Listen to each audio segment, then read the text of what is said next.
नमस्ते बच्चों। शब्दों के समूह को हम वाक्य कहते हैं।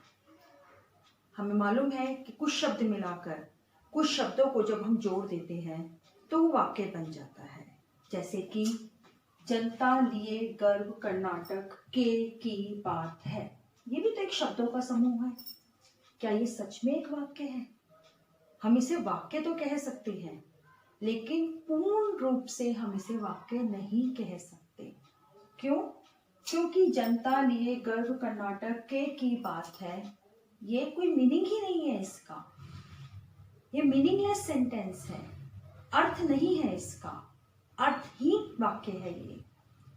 अगर हम इसको ऐसे चेंज कर देते हैं कि कर्नाटक की जनता के लिए गर्व की बात है, तो ये एक पूर्ण वाक्य बनता है, एक अर्थपूर्ण वाक्य बनता है। जैसे अगर हम इसको लिखते हैं कर्नाटक की जनता के लिए गर्व की बात है। अब देखते हैं, कर्नाटक की जनता के लिए यह गर्व की बात है, एक प्राउड की बात है कर्नाटक की पब्लिक के लिए। तो ये एक मीनिंगफुल सेंटेंस बनता है, जबकि ये मीनिंगलेस सेंटेंस है। तो हम इसे वाक्य नहीं कह सकते, पूर्ण रूप से हम इसे वाक्य कहते हैं। तो वाक्य क्या होता है? पूर्ण भाव का बोध कराने वाले शब्दों के समूह को हम वाक्य कहते हैं। मतलब एक शब्दों का समूह, लेकिन एक मीनिंगफुल अर्थ रखने वाला शब्दों का समूह। जैसे कि यह भी एक शब्दों का समूह था, लेकिन हम इसे पूर्ण वाक्य नहीं कह सकते। कंप्लीट वाक्य या पूर्ण वाक्य क्या है? ये है जो कि एक मीनिंगफुल वाक्य है। तो वाक्य का मतलब क्या होता है? पूर्ण भाव रखने वाला शब्दों का समूह या पूर्ण भाव का बोध कराने वाला शब्दों का समूह वाक्य कहलाता है। जिसे सुनकर के हमें कुछ समझ में आता है, जिसे सुनकर के हमें समझ में आता है कि सामने वाला क्या कहना चाहता है, इसका क्या अर्थ है। यानी अर्थपूर्ण वाक्य, अर्थपूर्ण शब्दों का समूह एक वाक्य कहलाता है। अब वाक्य के भेद, वाक्य के प्रकार या वाक्य के भेद कितने प्रकार के होते हैं वाक्य? एक होता है संरचना के अनुसार, दूसरा होता है अर्थ के अनुसार। संरचना के अनुसार, फर्स्ट वन क्या होता है? संरचना के अनुसार, दूसरा होता है अर्थ के अनुसार। यानी कि संरचना, वाक्य कैसा है, मतलब किस टाइप का वाक्य है। दो वाक्य जुड़े हुए हैं, या एक वाक्य दूसरे पर आधारित है, डिपेंड है, या फिर एक सिंपल वाक्य है, तो उसे हम कहते हैं संरचना। उसके बाद होता है अर्थ। अर्थ का मतलब होता है नकारात्मक, यानी नेगेटिव वाक्य है। क्वेश्चन मार्क यानी प्रश्न वाला वाक्य है, या फिर कोई आश्चर्यजनक बात उसमें कही गई है, या किसी को ऑर्डर दिया गया है। ये सब वाक्य जो कहलाते हैं वो अर्थ के अनुसार कहलाते हैं। यानी उसका मीनिंग समझ करके हमें, मतलब उसको सुन करके हमें उसका मीनिंग समझ में आता है कि कोई हमें किसी बात के लिए मना कर रहा है, या कोई हमसे कुछ क्वेश्चंस कर रहा है, या फिर वो हमसे हमें कुछ ऑर्डर दे रहा है, या उसने कोई सरप्राइज होने वाली बात कही है। तो उन वाक्यों को सुन करके हमें उनका जब अर्थ समझ में आता है तो हम उसे कहते हैं अर्थ के अनुसार वाक्य का भेद। दूसरा होता है, फर्स्ट होता है संरचना के अनुसार, जिसमें कि वो एक सिंपल सा सेंटेंस है, या फिर एक वाक्य दूसरे के ऊपर डिपेंड है, या फिर दो या दो से ज्यादा वाक्य आपस में जुड़े हुए हैं। तो आज हम करेंगे संरचना के अनुसार वाक्य के कितने भेद होते हैं और क्या क्या उनकी डेफिनेशन होती है। संरचना के अनुसार वाक्य के 3 भेद होते हैं। यानी 3 टाइप्स के ये वाक्य होते हैं, सरल वाक्य, मिश्र वाक्य, संयुक्त वाक्य। सरल वाक्य जिसे इंग्लिश में हम सिंपल सेंटेंस कहते हैं, वो हिंदी में सरल वाक्य कहलाता है। सिंपल, जिसमें कि एक ही कर्ता यानी एक ही सब्जेक्ट होता है, एक ही काम करने वाला होता है और वो एक ही सिंगल काम ही करता है। जैसे कुछ भी काम, खाना खा रहा है, पढ़ रहा है, खेल रहा है, कुछ भी सिंगल काम ही करता है। तो एक ही कर्ता होता है, यानी एक ही पर्सन होता है और वो पर्सन एक ही काम करता है। तो इस टाइप के वाक्य को हम सिंगल वाक्य कहते हैं। जैसे कि सलमान स्कूल जाता है, इसमें कर्ता यानी सब्जेक्ट कौन है, कौन काम को कर रहा है, सलमान। तो सलमान करता है और वो कर क्या रहा है, which work he is doing, school जाता है यानी जाने का काम कर रहा है। कहाँ जाने का काम कर रहा है, स्कूल जाने का। तो सलमान सब्जेक्ट है, एक ही सब्जेक्ट है और एक ही काम वो कर रहा है। ऐसे ही दूसरा सेंटेंस है, रमेश किताब पढ़ता है। रमेश किताब पढ़ता है, रमेश सब्जेक्ट हो गया। रमेश कौन सा काम कर रहा है, किताब पढ़ने का काम कर रहा है। तो दूसरे वाक्य में भी रमेश एक ही सब्जेक्ट है और वो रीडिंग का काम कर रहा है। तीसरा है, मैं खाना खाता हूँ। सब्जेक्ट कौन है, मैं। ये दोनों संज्ञा वर्ड हैं, लेकिन मैं सर्वनाम वर्ड है, प्रोनाउन वर्ड है। तो मैं खाना खाता हूँ, तो इसमें सब्जेक्ट हुआ मैं और खाना खाता हूँ यानी खाना खा रहा हूँ मैं, खाना खाने का काम मैं कर रहा हूँ। उसके बाद है, वह नृत्य करती है। तो वह सब्जेक्ट हो गया, वह सब्जेक्ट मतलब वह भी एक सर्वनाम वर्ड है, एक प्रोनाउन वर्ड है। तो वह कर्ता हो गया यानी सब्जेक्ट हो गया और वह क्या काम कर रही है, नृत्य, डांस कर रही है। तो जिन वाक्यों में एक ही सब्जेक्ट होता है यानी एक ही पर्सन काम करने वाला होता है और जो वो काम, एक ही काम वो करता है, तो हम उसे कहते हैं सरल वाक्य। इस वाक्य में सलमान सब्जेक्ट है, इसमें रमेश, इसमें मैं, इसमें वह। ओके, तो ये सब इसमें करता है यानी सब्जेक्ट है और ये काम क्या कर रहे हैं, सलमान स्कूल जा रहा है, रमेश किताब पढ़ रहा है, मैं खाना खाता हूँ और वह नृत्य करती है। तो सरल वाक्य में एक ही सब्जेक्ट होता है और वो सब्जेक्ट केवल एक ही काम को करता है। जिस वाक्य में ऐसा होता है जहाँ पर एक ही सब्जेक्ट होता है और एक ही काम को करता है, उसे हम सरल वाक्य या इंग्लिश में हम उसे सिंपल सेंटेंस कहते हैं। दूसरा होता है मिश्र वाक्य। मिश्र वाक्य जिसे इंग्लिश में हम कॉम्प्लेक्स सेंटेंस कहते हैं, उस वाक्य में प्रधान वाक्य होता है और आश्रित वाक्य।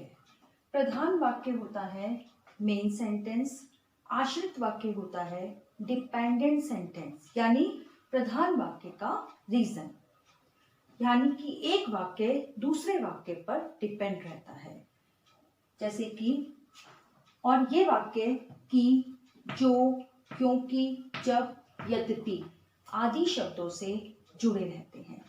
दो वाक्य होते हैं, प्रधान वाक्य मेन सेंटेंस, दूसरा होता है आश्रित वाक्य, यानी एक सेंटेंस पर दूसरा सेंटेंस डिपेंड होता है।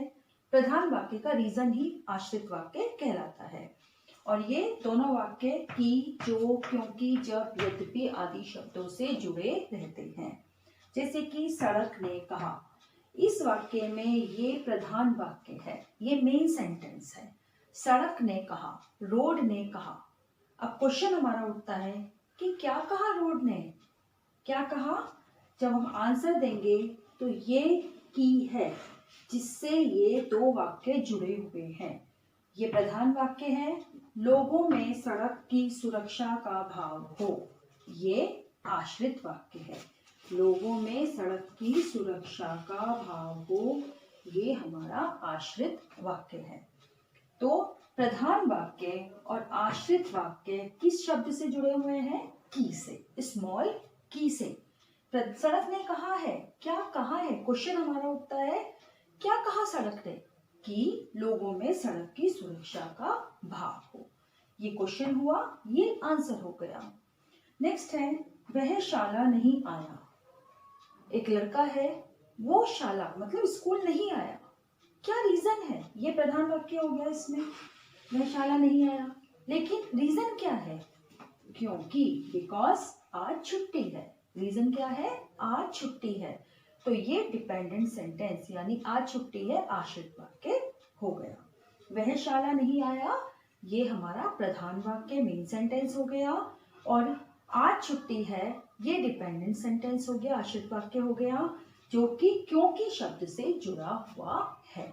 तो जहां पर एक वाक्य में फर्स्ट वाक्य प्रधान वाक्य या कोई भी एक वाक्य प्रधान वाक्य होता है और दूसरा उस पर डिपेंड होता है, तो हम उसे मिश्र वाक्य के नाम से जानते हैं।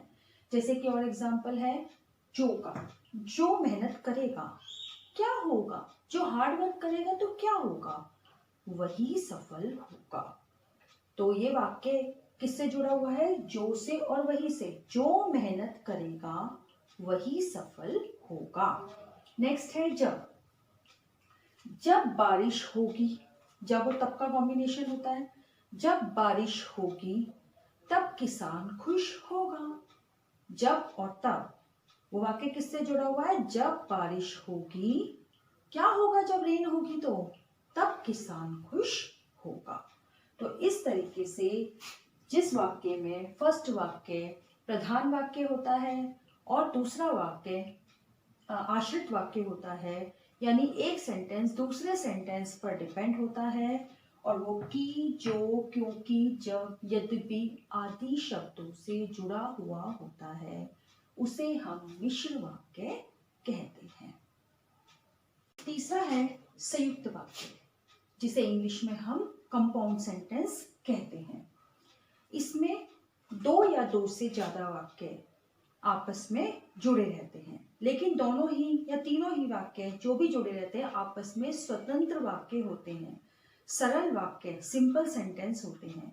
यानी दो या दो से ज्यादा सिंपल सेंटेंस इसमें आपस में या, और, तथा, वरना, बल्कि, इसलिए आदि शब्दों से, आदि योजक शब्दों से जुड़े रहते हैं। तो जहां पर दो या दो से ज्यादा सरल वाक्य आपस में जुड़े रहते हैं और दोनों ही वाक्यों का या तीनों ही वाक्यों का अपना अलग अर्थ होता है, अर्थपूर्ण वाक्य होते हैं, वहां उनमें से संयुक्त वाक्य कहते। जैसे कि मैं स्कूल जाऊं या शादी में जाऊं, यहाँ पर दो अलग अलग वाक्य हैं। मैं स्कूल जाऊं एक वाक्य है, सरल वाक्य है। दूसरा वाक्य है मैं शादी में जाऊं। मैं दो बार यूज हो रहा है, दोनों काम ही कौन कर रहा है? करता है मैं, दोनों काम मैं कर रहा है। तो हमने यहाँ पर दोनों ही सेंटेंस को एक सेंटेंस में यानी संयुक्त वाक्य में परिवर्तित चेंज कर दिया। जैसे कि मैं स्कूल जाऊं या शादी में जाऊं। मैं को हमने पहले ले आए, कर्ता एक ही है तो हमने कर्ता को एक ही बार यूज किया, लेकिन दोनों सेंटेंस को आपस में जोड़ने के लिए हमने योजक शब्द या का यूज किया। तो इस तरीके से ये एक संयुक्त वाक्य है। दूसरा है वह आया, ये कंप्लीट सेंटेंस है। वह आया, चला गया। अब यहाँ पर भी अगर हम दो सेंटेंस देखें तो वह आया एक सेंटेंस हो गया, दूसरा सेंटेंस है वह चला गया। वह दो बार तो यूज नहीं करेंगे, जब हम उसे संयुक्त वाक्य में बदलेंगे तो हम वह को एक ही बार यूज करेंगे और दोनों सेंटेंस को हम और से जोड़ देंगे। इस योजक शब्द और से जोड़ देंगे, वह आया और चला गया। और अगर संयुक्त वाक्य सरल वाक्य हुआ तो वह आया, दूसरा वह चला गया, जिसे हमने जब संयुक्त वाक्य में चेंज किया तो हमने और से जोड़ दिया और कर्ता को हमने एक ही बार यूज किया। नेक्स्ट है उसने पढ़ाई नहीं की। ये एक कंप्लीट सेंटेंस है, सिंपल सेंटेंस है। वह पास नहीं हुआ। दूसरा सेंटेंस क्या है? वह पास नहीं हुआ। उसने और वह एक ही पर्सन के लिए यूज हो रहा है। उसने स्टडी नहीं की थी इसलिए वह एग्जाम में पास नहीं हुआ। लेकिन जब हम ये दो सेंटेंस हैं, उसने पढ़ाई नहीं की एक सेंटेंस, वह पास नहीं हुआ दूसरा सेंटेंस, जो अपने आप में मीनिंगफुल अर्थपूर्ण सेंटेंस है। लेकिन जब हम उसे संयुक्त वाक्य में चेंज करेंगे तो हम लिखेंगे उसने पढ़ाई नहीं की इसलिए, ये इस शब्द से हम इनको जोड़ेंगे, इसलिए पास नहीं हुआ। समझ में आया? तो जहां पर दो सरल वाक्यों को या दो से ज्यादा सरल वाक्यों को हम या, और, तथा, वरना, बल्कि, इसलिए आदि शब्दों से जोड़ते हैं तो वहां पर वह संयुक्त वाक्य कहलाता है। जैसे कि एक एग्जांपल और देखते हैं, बारिश आ गई, कंप्लीट सेंटेंस है, बारिश आ गई, वरना मैं तुम्हारे घर आ जाता। ये बारिश आ गई एक सेंटेंस है, मैं तुम्हारे घर आ जाता दूसरा सेंटेंस है, लेकिन जब हमने दोनों को संयुक्त वाक्य में बदला तो हमने क्या लिखा, बारिश आ गई वरना, वरना का मतलब होता है अदरवाइज, ये वरना मैं तुम्हारे घर आ जाता। तो इस तरीके से हम सरल वाक्यों को संयुक्त वाक्य में बदलते हैं। तो आज हमने देखा कि वाक्य के संरचना के आधार पर 3 भेद होते हैं, सरल वाक्य सिंपल सेंटेंस, मिश्र वाक्य कॉम्प्लेक्स सेंटेंस और संयुक्त वाक्य कंपाउंड सेंटेंस। धन्यवाद।